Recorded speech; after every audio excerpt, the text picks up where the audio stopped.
How many times have you told yourself, tomorrow I'll start seriously? You know what you need to do. You've thought about it maybe for weeks, months, even years.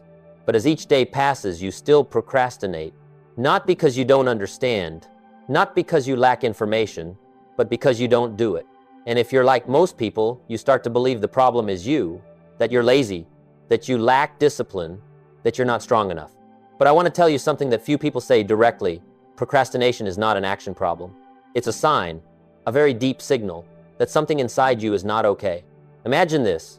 A person stands in front of a door. That door leads to the life they want. They have the key in their hand. They know what to do. But every day, they just stand there, look at the door, then walk away. Not because they can't open it, but because they don't dare. And over time, they begin to avoid looking at that door. That is procrastination. Not can't do it, but there's something inside that makes you not want to face it. And if you only try to be more disciplined or try harder, you're dealing with the surface, not the root. In this video, I won't give you quick tips. I won't tell you wake up earlier or plan better. Instead, I'll show you the 7 real reasons why you procrastinate every day. The reasons that if you don't see them, you will keep repeating this loop for many more years. And when you understand them, you'll realize the problem is not what you do, but who you are being. And you should stay until the end of the video, because the last reason may change the way you see your entire life. Now let's explore the first reason you procrastinate every day. First reason, you're not procrastinating on tasks, you're losing trust in yourself. I once met a man, not someone lacking ability nor lacking opportunity. He had a good business idea. He understood the market. He knew what he needed to do. But every time he started, he stopped. Not immediately, but slowly, slower, then disappeared. A few days without doing anything, then a week, then a month, and then he came back, starting over again, with the same determination. Sound familiar? What's interesting is when I asked him, why didn't you continue? He didn't say he was lazy. He said, I don't know why, but I feel like I'll just quit again. That's when I realized something very important. People don't procrastinate because they don't know what to do. They procrastinate because they no longer believe they'll follow through. You see, if you truly believe you will complete something, you won't procrastinate it. You might go slow. You might not do it well, but you won't avoid it. Procrastination is a very subtle way to avoid a deeper fear, not the fear of failure, but the fear that, once again, I won't follow through. And when you carry that fear, every action becomes heavier. You start thinking more. You prepare longer. You wait for the right moment, but in reality, you're procrastinating. Not because you can't start, but because inside you there's a very quiet voice whispering, don't start if you're just going to quit again. That's not laziness. That's a defense system, a way to protect you from the feeling of disappointing yourself. But the cost of that protection is that you never move forward. I want you to think about this for a moment. Every time you tell yourself, I'll do it tomorrow, and then you don't, you're not just missing an action. You're sending a message inside yourself. I am not someone who keeps promises to myself. The first time that message is very small. You don't even notice it. But repeated enough times, it becomes a belief. And when that belief forms, everything changes. You're no longer procrastinating because you choose to. You procrastinate because that's who you believe you are. That's why there are very smart people, very knowledgeable people, but still stuck in the loop of procrastination. Not because they lack ability, but because they've lost something far more important, trust in themselves. I've seen this pattern repeat over and over again. Someone starts exercising, quits after 3 days. Someone starts reading, quits after a week. Someone starts a project, quits halfway. And each time, they're not just quitting the task, they're building a new self-image. I am someone who doesn't follow through. And when that image becomes strong enough, you don't need anyone to stop you anymore. You stop yourself. That's when procrastination becomes part of your identity, not a behavior, but who you are. And when you're in that state, you start doing something very dangerous. You begin to find logical reasons for your procrastination. I'm not ready yet. I need more preparation. I'll do it when things are clearer. It sounds very logical. But the truth is, it's just a way to hide something deeper. You don't believe you'll follow through. And if you don't face that, no method can help you. Not because the methods don't work, but because the foundation inside you is cracked. You can't build a solid life on a foundation you don't believe in. But here's the most important part.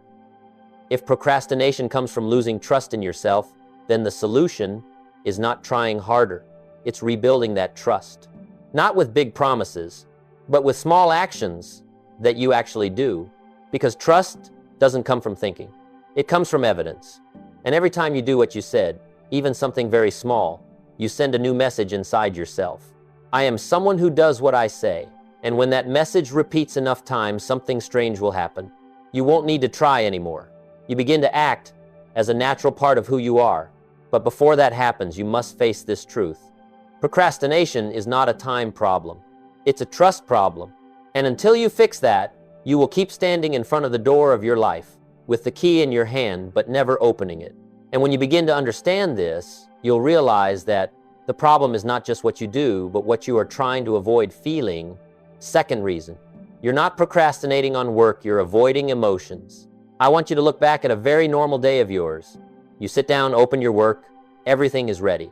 But there's something very subtle, very hard to name, that begins to appear inside you. A bit of heaviness, a bit of discomfort, a bit of pressure. Not big, not clear, but enough to make you not want to start. And then you do what most people do. You don't call it procrastination. You just think, I'll do it later. You pick up your phone. You check something. You switch to something lighter. And a few minutes later, you forget the original task. That's not laziness. That's a very natural human response, because your brain is not designed to pursue long-term goals. It's designed to avoid pain. You see, every important task comes with a feeling. It could be difficulty. It could be uncertainty. It could be fear of not doing well. And your brain recognizes those feelings as a threat. Not a real threat, but enough to make you want to withdraw. So you're not procrastinating the task. You're procrastinating the feeling. You delay the discomfort of starting. You delay the uncertainty of doing.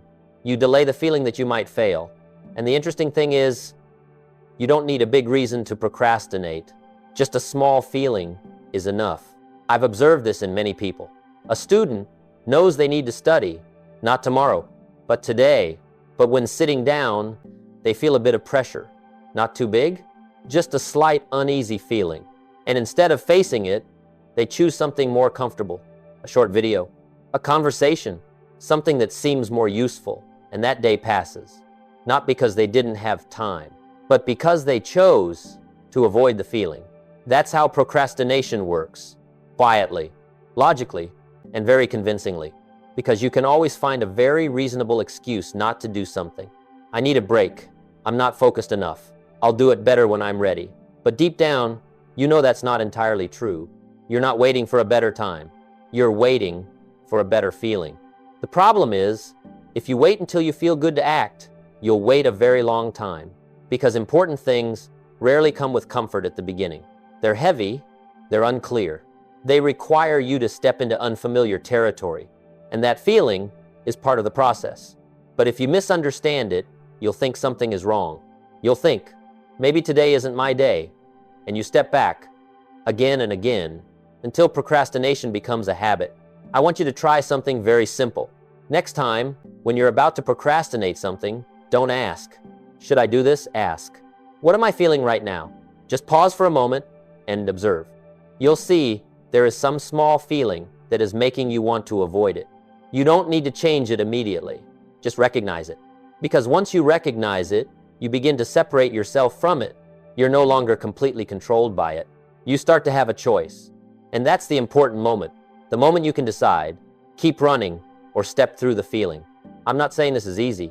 It's not easy, but it is simple. And there's a truth you need to understand clearly. People who take action are not people who don't feel discomfort. They're just people who don't let emotions decide their actions. They also feel pressure. They also feel uncertainty. They also sometimes don't want to do things. But they understand one thing. Emotions are not a signal to stop. They are just part of the journey. And when you start seeing emotions that way, something will change. You won't fear starting anymore. You'll just see a feeling that comes with it. And you know it will pass. But if you keep avoiding, something else will happen. You're not just avoiding that feeling. You're building a new habit. The habit of running away whenever things get uncomfortable. And over time, that habit doesn't just affect your work. It affects your entire life. You avoid difficult conversations. You avoid important decisions. You avoid opportunities that require you to step out of your comfort zone. And then you ask yourself, why am I not moving forward? The answer is not about ability. It's something much simpler. You've become used to avoiding feelings instead of facing them. And when you begin to see this, you'll realize that procrastination is not just about not doing anything, but about slowly moving away from the person you could become. But that's not the most dangerous part. What's more dangerous is what happens inside you every time you choose to procrastinate. Third reason, every time you procrastinate, you are breaking trust with yourself. I want you to imagine something very simple. You have a friend. That person promises you, tomorrow I'll come. You wait. But the next day they don't come. You think maybe they're busy. Then they promise again. And again they don't come. The third time, the fourth time, the fifth time, what happens? You're no longer angry. You just don't trust them anymore. You don't expect. You don't hope. You don't rely on them. And gradually, you stop treating their words as having value. Now be honest with me. How many times have you done that to yourself? I'll start on Monday. I'll wake up early tomorrow.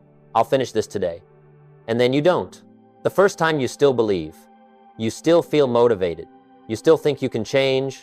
But every time you don't keep your word, something very small happens inside you. Trust decreases a little. No one sees it. No one tells you about it. But it happens like an invisible bank account. Every time you keep a promise to yourself, you deposit into it.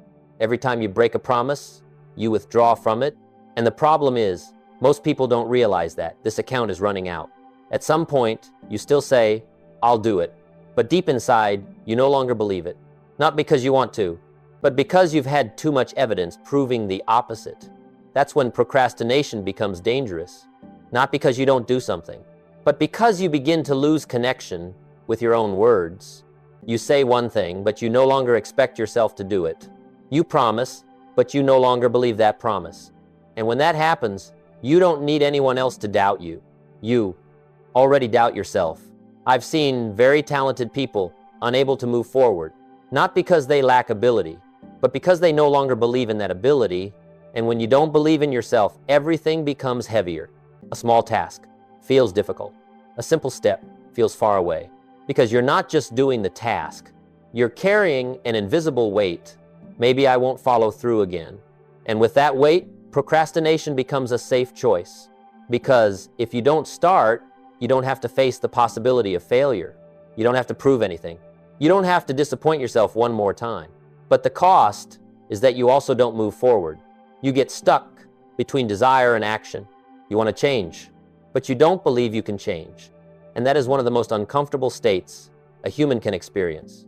I want you to pause for a moment and look at yourself. Not today, but over the past few months. How many things have you promised yourself and not done? You don't need to blame yourself. Just look, because when you see it, you begin to understand that. The problem is not that you lack discipline. It's that you have weakened one of your most important assets. Trust in yourself. And the important thing is, no one can rebuild it for you. No course, no book, no motivation can replace that. Because trust doesn't come from what you hear. It comes from what you do. Little by little, very small, but real. One action you say and you do. One commitment and you complete it. It doesn't need to be big. It doesn't need to be perfect. It just needs to be real. Because every time you do that, you send a new message inside yourself. I can trust myself. And when that message repeats enough times, something will change. You no longer have to force yourself to act. You begin to expect that you will act, and that expectation changes how you live. But if you continue to procrastinate, something else will happen. You don't just lose trust.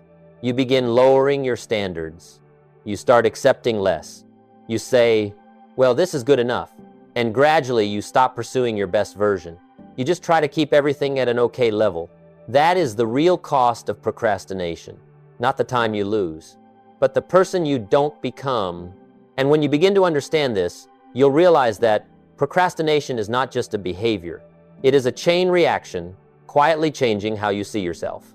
But the next question is, why from the beginning don't you have enough motivation to act? Why are there things you know are important, but you still don't do them? The answer is not in discipline.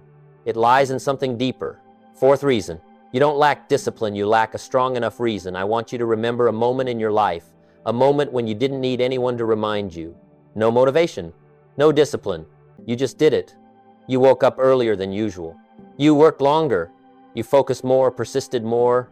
Not because you changed who you are, but because at that moment you had a reason big enough Maybe when you truly needed money. Maybe when you had no other choice. Maybe when you truly wanted something so much that you couldn't ignore it. And the interesting thing is, in those moments, you don't ask, am I disciplined? You just act. That shows a very clear truth. People don't act based on discipline. They act based on importance. If something is important enough to you, you will find a way. If it's not important enough, you will find an excuse. That's where procrastination appears. Not because you can't do it, but because inside you, you are not truly convinced that you must do it. I once talked to a young man. He told me he wanted to change his life, to learn more, to grow, to succeed. But every day, he still procrastinated. When I asked, why don't you do it? He said, I don't have motivation. But when I asked further, if you don't do it, what will happen? He was silent. And that's the problem. He knows he should do it, but he doesn't feel that he has to do it. Between should and must, there is a huge gap. Should is logic, must is emotion, and humans act based on emotion. You can understand many things. You can read dozens of books, watch hundreds of videos, but if it doesn't touch you, doesn't wake you up, doesn't make you feel, I have to do this, you will procrastinate. Not because you're weak, but because your reason is not strong enough. Look at life around you. A person may procrastinate exercising for years, but when a doctor says, if you don't change your health, will have serious problems, suddenly they start. No reminders needed. No perfect plan needed. They act because now it has become a must. This doesn't mean you have to wait until things get worse. It means you need to understand one thing.